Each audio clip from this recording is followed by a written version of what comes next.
He really cut her.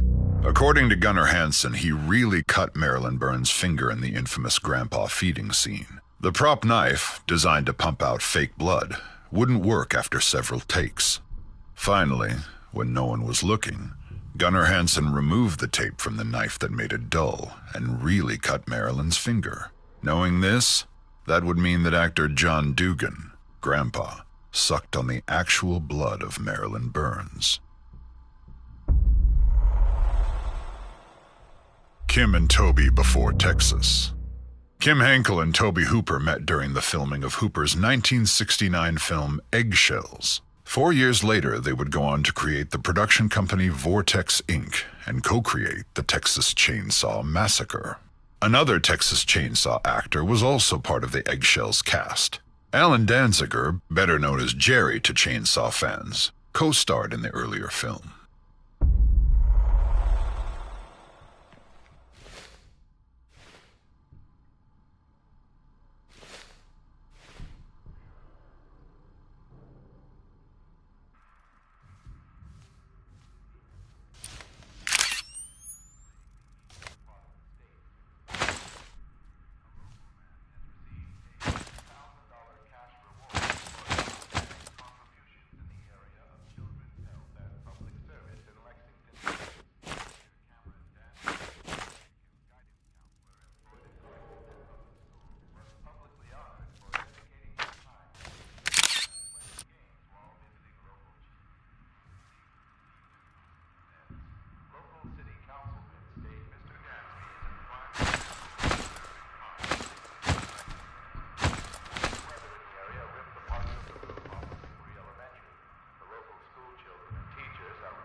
Cheap thrills. Screenwriter Kim Henkel has said that one of the reasons he and Toby Hooper wanted to make a horror film was their limited budget. If you have relatively little money, what are your possibilities? Henkel says. The clear answer was some sort of genre piece. Horror was the easiest because we felt that we didn't have to have any names in the cast. Production values weren't nearly so important as in some other realms, so it became the natural choice.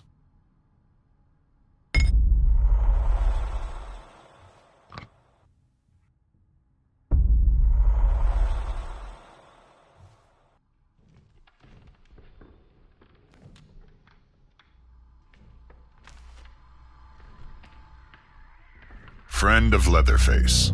Since both of her parents were working on the film, 3-year-old Karina Nicolau was often on set and struck up a friendship with Leatherface actor Gunnar Hansen. He recalled their interactions. She had never liked my Leatherface mask. She was sitting with me one day while I waited for a shot setup. When Dottie, makeup artist Dorothy J. Pearl, came to put on my mask, it horrified Karina. As soon as it covered my face, she started screaming. I had Dottie pull it off. See, I said, it's just me. She calmed down, but when I put the mask on again, she started screaming again.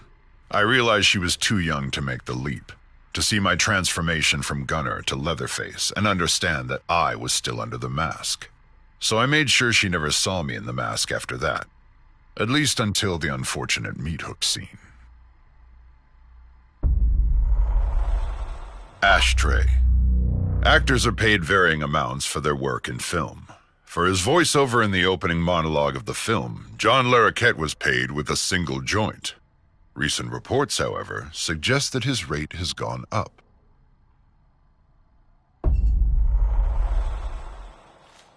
Preparing for the role. To prepare for the role of Leatherface, Gunnar Hansen went to Austin State School, which was a 95-acre residential and training facility for adults with developmental disabilities. He was there several days to pick up the residents' mannerisms and how they walked and talked. It was important to Gunnar to portray the character authentically, without making a mockery of those who suffer from developmental disabilities.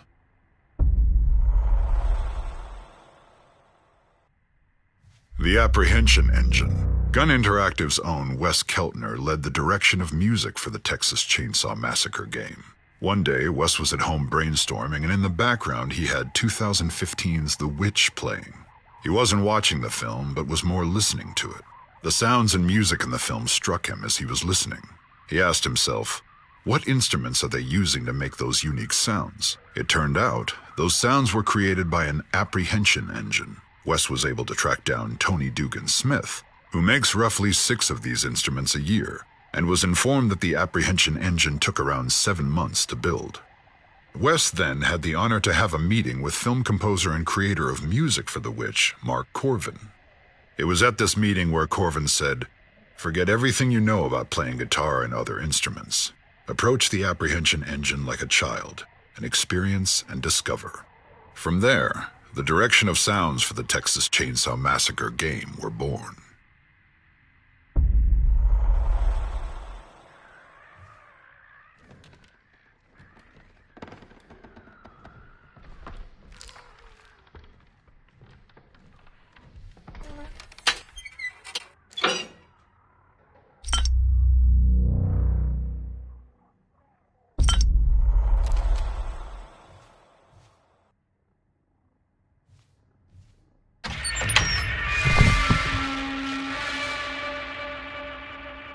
One outfit, 32 days. Actors only had one set of their wardrobe.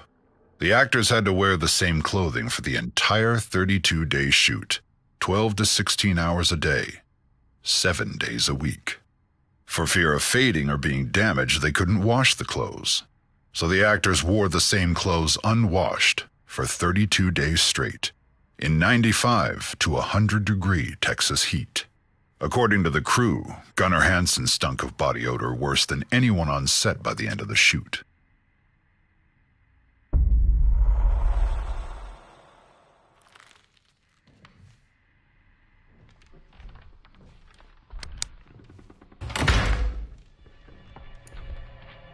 Box office success. The Texas Chainsaw Massacre grossed over $30 million at the box office in North America and sold over 16 million tickets. With inflation, the film would have made over $150 million in box office earnings today.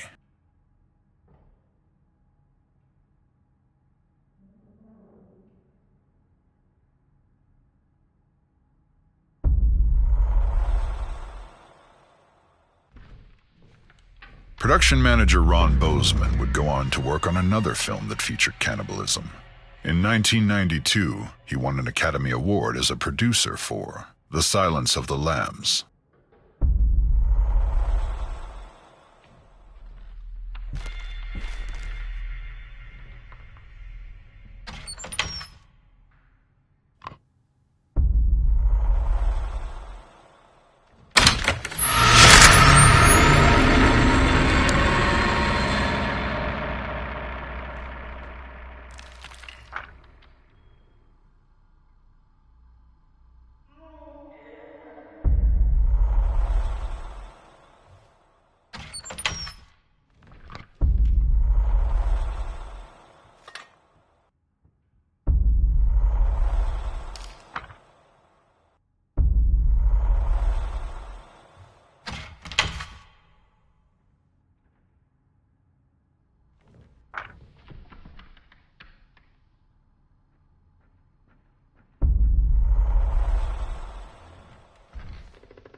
Hitchhiker's Camera. The make and model of the Hitchhiker's Camera is a Polaroid automatic 230 land camera. It was manufactured and distributed from 1967 to 1969. This camera previously belonged to Maria Flores. The hitchhiker stole it after she was stalked and kidnapped by Johnny.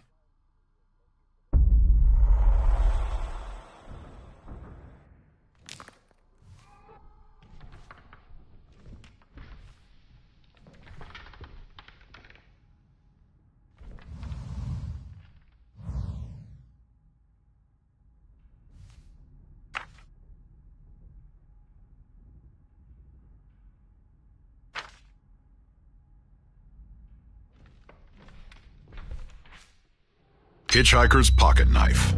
This weapon is a nod to everyone's favorite unlikable character, Franklin, from the 1974 film.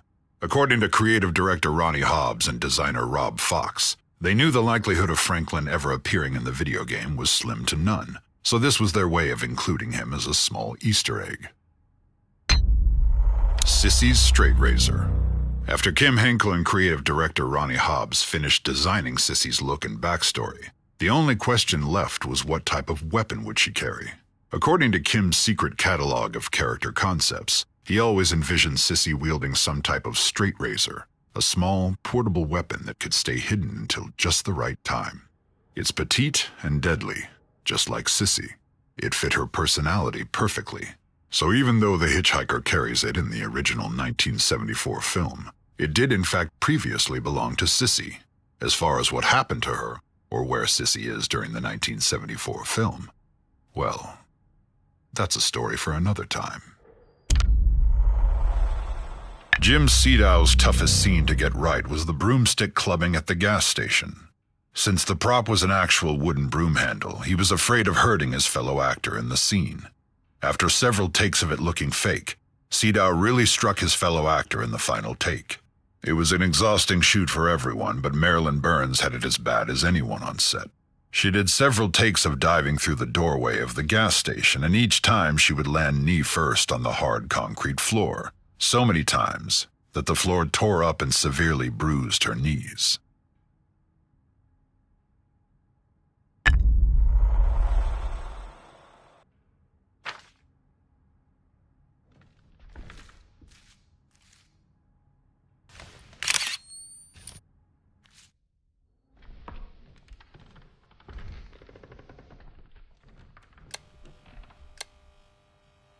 Toby Meets the Cook.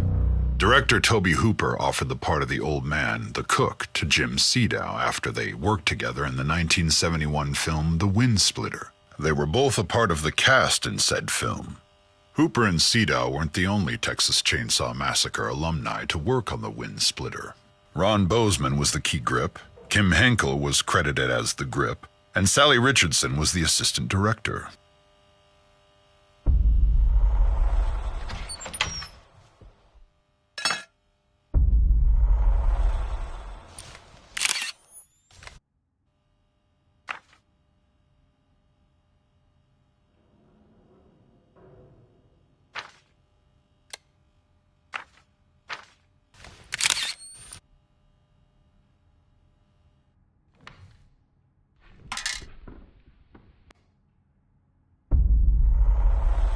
News of the day. Tobe Hooper wanted to parody the news reports of the day, which he considered televised lies, and so devised the opening voiceover, famously recited by actor John Larroquette.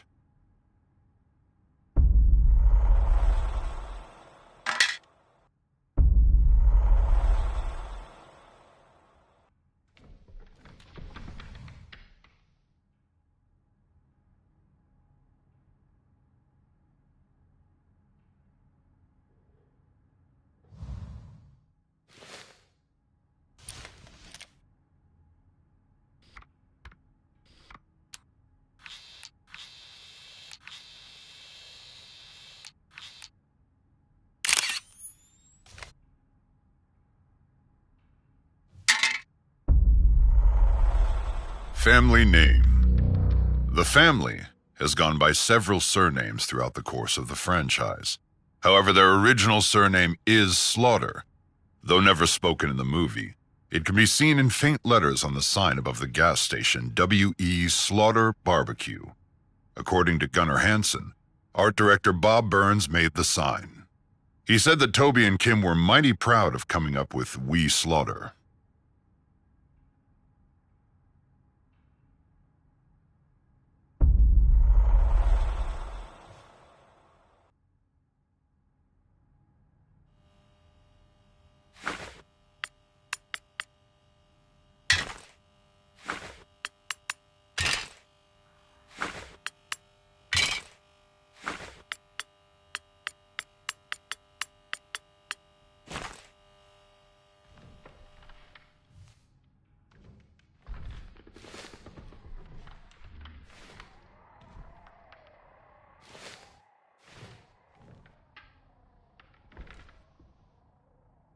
News of the day.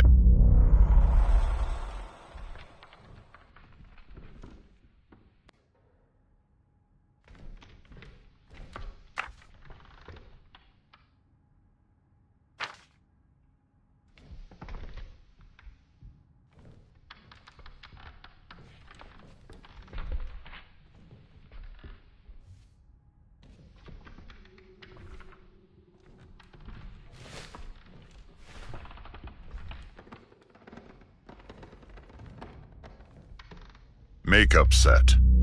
Gunnar Hansen shared a lot of praise for his fellow cast members.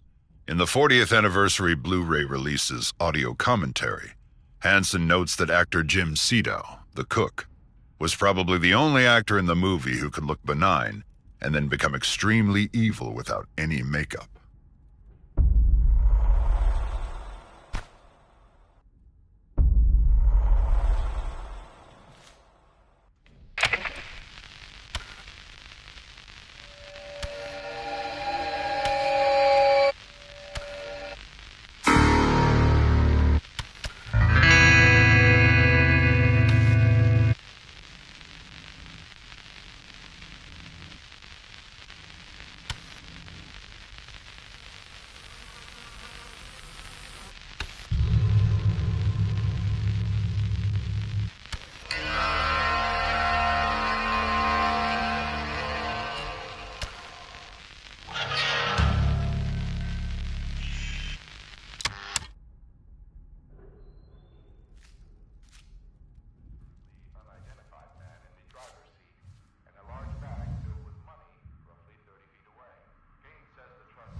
Blood spatter. Blood spatter. One of the reasons that blood and gore are limited in the film is because Tobe Hooper and Kim Henkel felt that fear and intensity were more important. According to screenwriter Kim Henkel, he and Tobe Hooper reached out to the MPAA to discuss the guidelines to avoid getting slapped with an X rating. Apparently, the investors of the film were terrified that the film would get an X rating, so all these thoughts were front of mind during production. Ultimately, Hooper and Henkel's original vision of inflicting fear and intensity with the gore and blood implied worked to the film's benefit and made a bigger impact.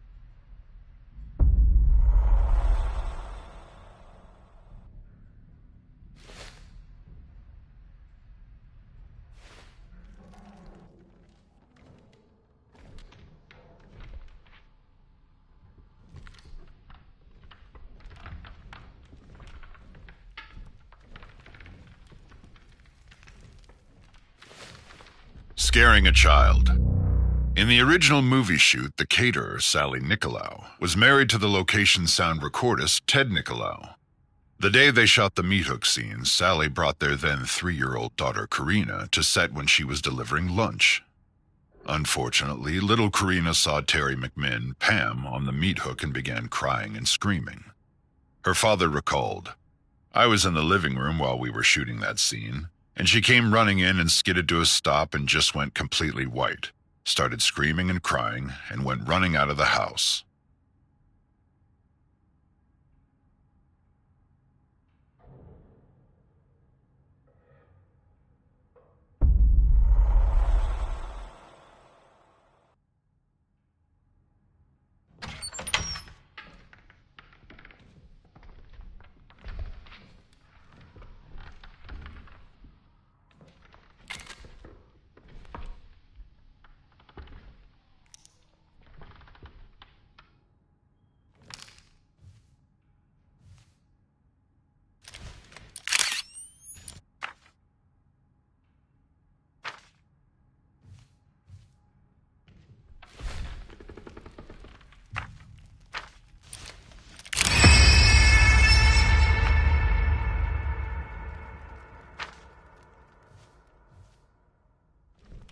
Genuine bone furnishings.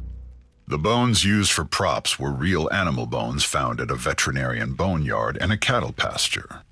Art director Robert Burns led the charge of designing most of the bone props, like furniture and light fixtures.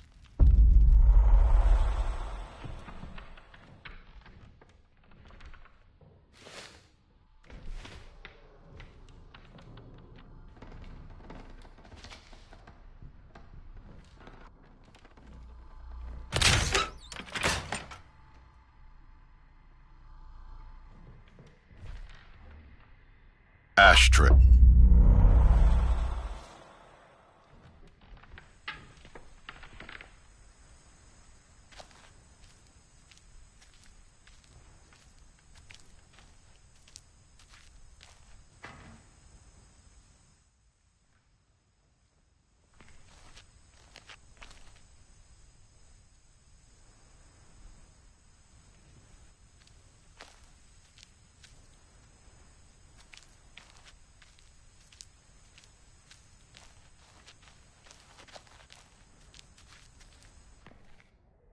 Preparing for the role.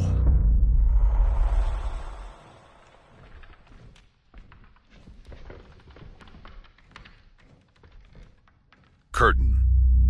Alan Danziger played Jerry, the van driver in the film.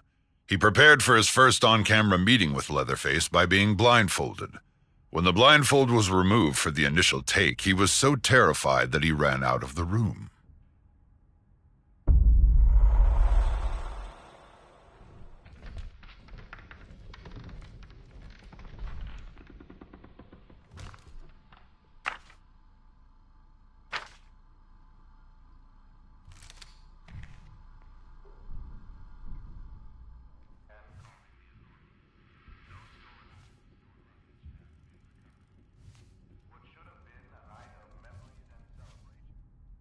Makeup set.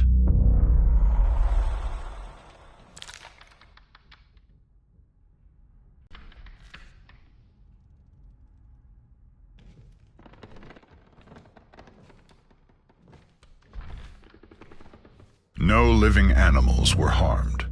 Initially, art director Robert Burns wanted set pieces of real dead cats and dogs. The crew acquired dead animal carcasses from a veterinarian and actually tried to embalm them with formaldehyde. Makeup artist and production assistant Dorothy Pearl, at the time the wife of the film's cinematographer Daniel Pearl, was injecting a dead animal with formaldehyde when she accidentally injected into her own leg through the animal. Toby Hooper then ordered that the dead animal carcasses had to be thrown out.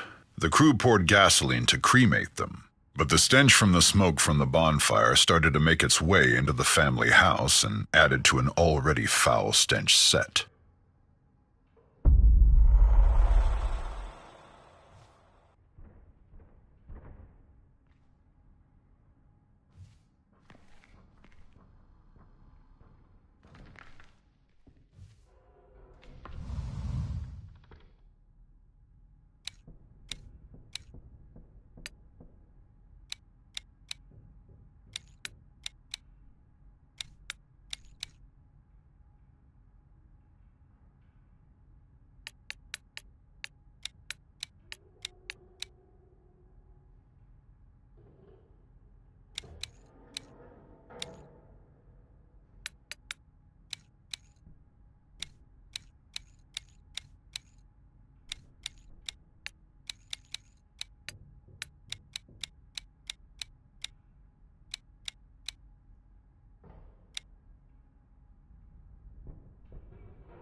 Booty shorts. A lot of shots were set up on the fly during principal photography by Daniel Pearl and Tobe Hooper. One such shot, that Hooper would years later call the best shot in the film, was no exception. That shot, of course, being the iconic shot of Pam approaching the family house. Cinematographer Daniel Pearl was laying flat on a dolly with the camera tilted up. The goal of the shot was to make the house appear bigger and bigger in the frame as Pam approached it.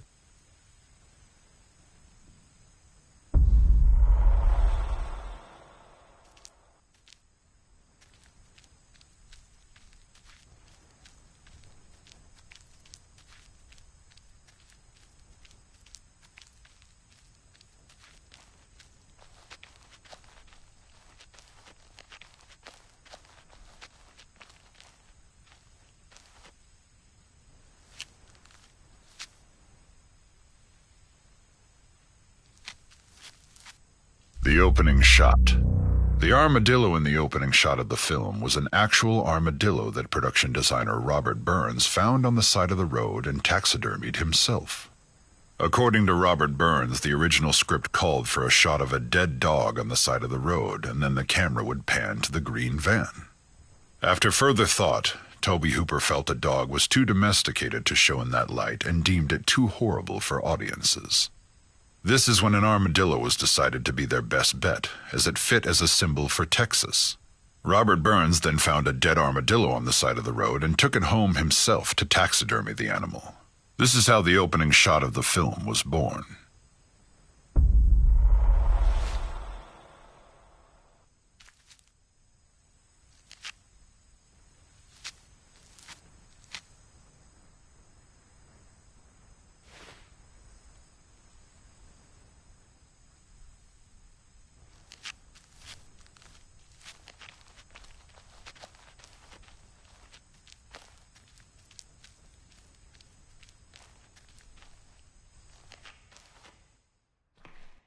Stop and turn. Gunnar Hansen's stop and turn move was an accident. The boots that Gunnar Hansen wore had 3-inch lifts to make him taller, though because of this, if he didn't stop suddenly and then turn, he would lose his balance and fall. The weight of the chainsaw also impacted his movements due to its sheer weight. So after falling on the first take, Gunnar stopped, turned, and one of Leatherface's signature moves was born. Kim Henkel would call it the Keystone move. The shot of his signature move was recreated in the unrated gameplay trailer of our game.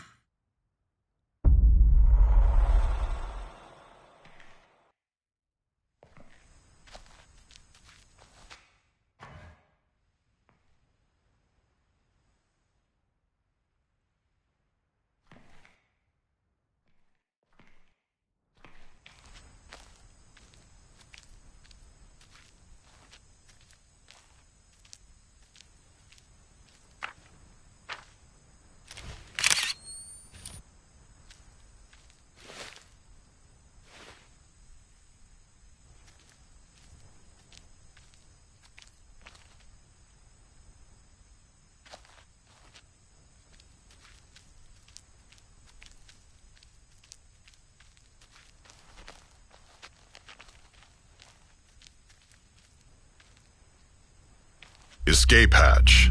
When Sally, Marilyn Burns, escapes by jumping out the window, the glass was actually breakaway sugar glass, made by Bob Burns and Mary Church. In fact, Mary did the stunt of jumping out the window. A mattress and some empty boxes were placed outside the window for her to land on, but setting up the shot took a long time. With the humidity of the Texas summer, the breakaway glass began to dissolve. When I went through it, I was like a glass woman because now I had little particles stuck all over me because the stuff was wet, Mary said. If they'd waited probably another 45 minutes, I don't know if there'd been any glass in those windows.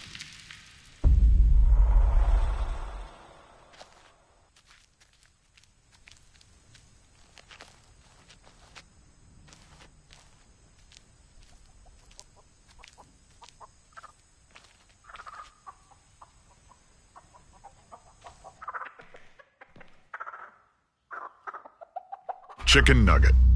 The game's composer, Ross Tregenza, used real chickens for the audio for Nugget. He luckily had a close friend and fellow composer that owned a farm with several chickens. The name Nugget was born from brand strategy lead Matthew Zepp. The name is a nod to the longtime nickname of his nephew.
Toby meets the cook.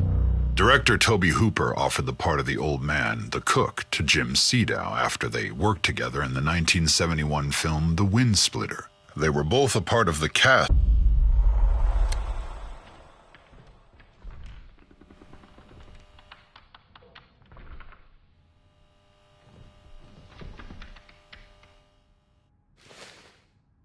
The day.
Jim's